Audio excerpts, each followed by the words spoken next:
Hello YouTube, this is Engineer Pat 5290 with just a little display update.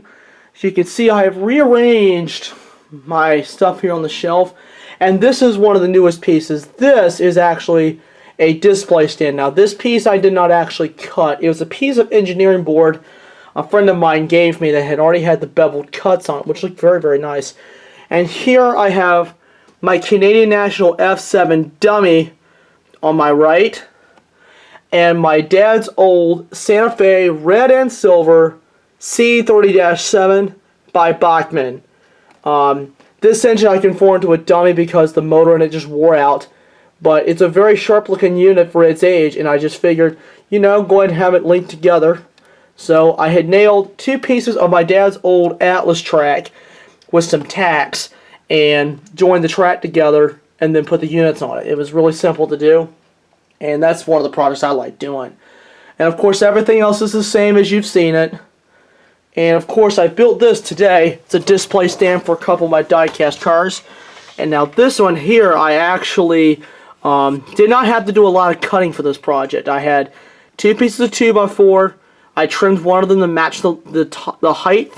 And then I took two coats of clear shellac and took a heavy-duty shop towel and just applied the clear shellac on there after I assembled it with 4 screws.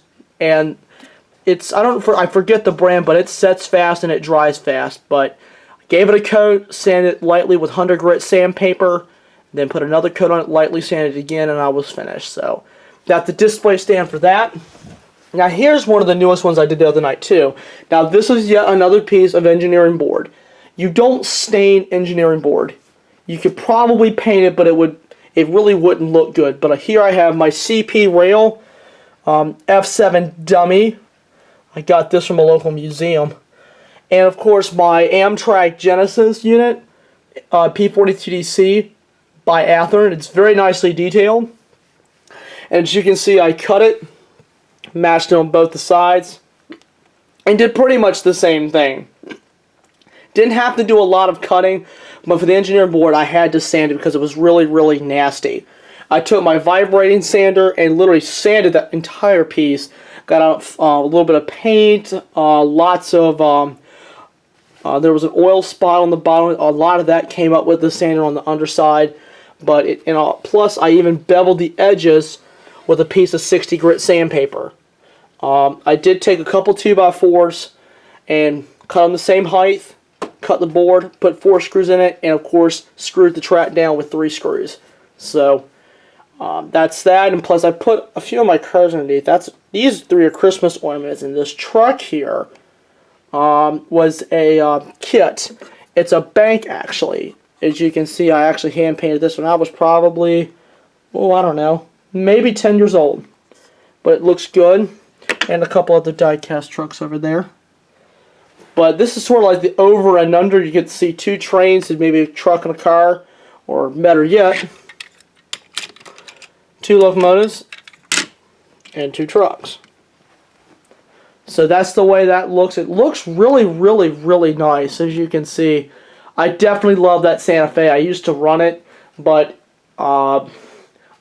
when the motor burned up in it, I was a little sad, but Dad said, turn it into a dummy. And I let it used to run around my layout a little bit and do with the CP and the CN. But I will be featuring those soon.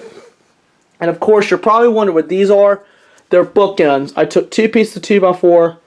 I literally cut them, put a nail through it, and I was finished. And even same with these. Now these I did a little bit something different with. I actually went all out with this one, kind of beveled the edge with the grinder and gave it some clear coat.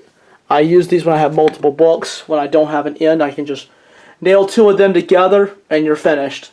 It pretty much get the materials and cut them and coat them. It's probably 10 minutes. It did not cost me anything to do these bookends or either 3 of the display shelves. The only thing it costed me was a little bit of time, which I really like. So anyway, that concludes this little update I have on my little projects that I've done.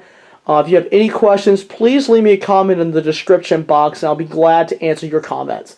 So anyway, that concludes this video. I'm Engineer Pat, and I will see you next time.